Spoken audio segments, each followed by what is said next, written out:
Hey everyone, welcome back to Garnock Reviews, and this time we're at the Jacksonville Boat Show, where my friends at Jacksonville Power Sports have let me access to a 2024 Sea-Doo Switch Cruise 21.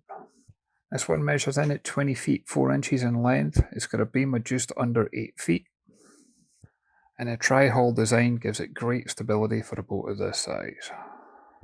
This one's got a dry weight of around 2,500 pounds.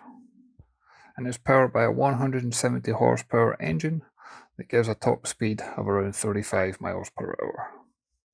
The engine's got a closed loop cooling system. This one's got the IBR intelligent brake and reverse system.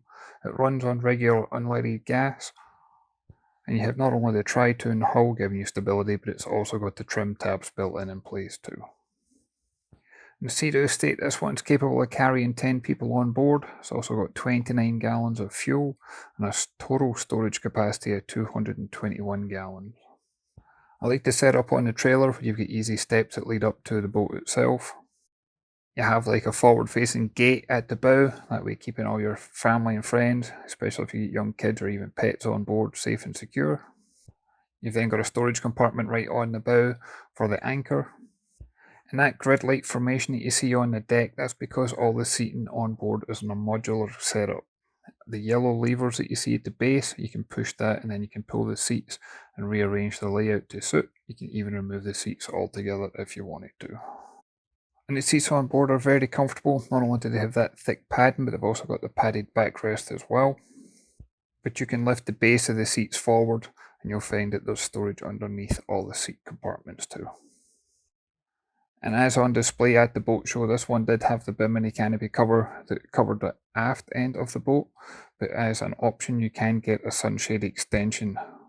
It comes in approximately $700 to cover the forward section as well.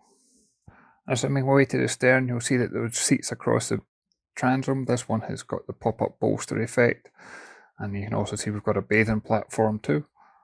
And that bathing platform's got the setup for the link equipment, and that way you can have things like coolers, you can even have dedicated gas tanks. There's a whole number of series of options available from Sea-Doo for this setup. And then at the helm, it's more of a jet ski control. You don't have a traditional wheel, but you do have plenty of storage compartments. You've even got cruise control on this one. You can change the driving mode from sport to eco to slow. And this one was equipped with a Garmin multifunction display that includes the transducer for the sonar. And as standard, this one comes with a BRP audio system, and that includes Bluetooth connection, so that way you can play the music straight from your phone to the stereo. And from a price perspective, the boat that you see here today was on display at the boat show for $41,399.